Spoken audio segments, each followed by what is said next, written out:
মোর দাদায় একটা সময় কইতে কি, এই যে বুহিডে দেখতে আছেন না, এই বুহিডে একটা টান দিলে এবিলের মনে করেন এক বালতি মাছ ধরতে।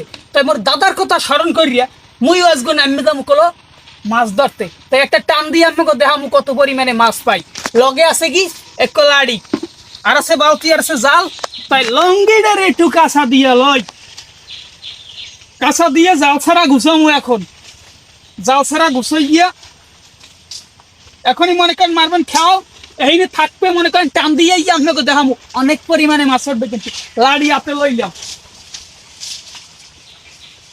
সামনেও, এই যে মনে করেন যে মারিয়ে দেখতে আসি খাও। আর তুমি শুনে গেল এই যে খেও মারা ক্লিয়ার।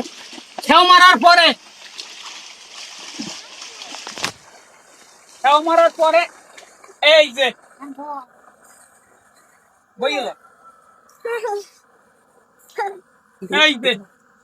এই যে জাল হিরিয়ে লাইলাম, লাড়ির মাথায় ভরলাম। মানে একটা মোড়া বলি আসলে একে কিন্তু বরাবরই জাল টানা,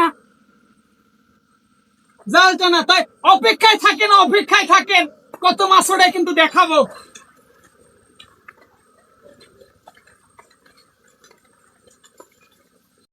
এ আইয়ে পড়ছি গো, আইয়ে পড়ছি, চমৎকার দৃশ্য লই কিন্তু আইয়ে পড়ছি। এই যে পুইটা, পুইটা একটু দেখাও ঘুরে সব দিক।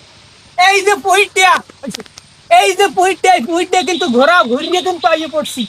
তাহলে কথা কিন্তু একটাই, আমার দাদাই বলছিল যে এক টানে মনে করেন ওই যে বালতিটা, লাল বালতিটা যে দেখাইছিলাম আবার দেখাবো, এক টানে এক বালতি মাছ হচ্ছে।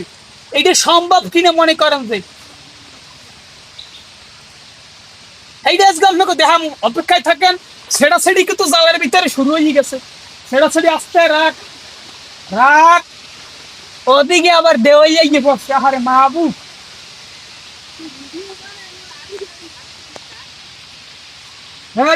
আস্তে আস্তে আস্তে ছটকামট।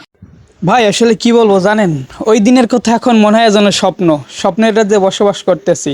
একটা সময় শুনতাম যে দাদা বলতো, তখন আমরা অনেক ছোট ছিলাম, যে এক টানে একটা বোয়াল মাছ উঠছে, এক টানে এক বালতি চিংড়ি মাছ উঠছে।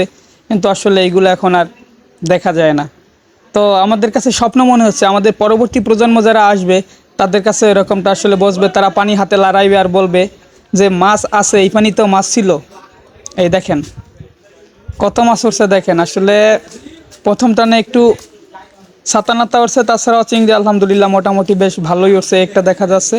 আরও কয়েকটা চিংড়ি মাছ কিন্তু আছে। তো সর্বোপরি কথা থাকবে একটাই ভাই, যে একটা সময় একটা জেনারেশন আসবে, ওই জেনারেশনগুলো কিন্তু আসলে জানতেও পারবে না যে এই নদীতে বা এই পুকুরে বিভিন্ন জায়গায় মাছ ছিল।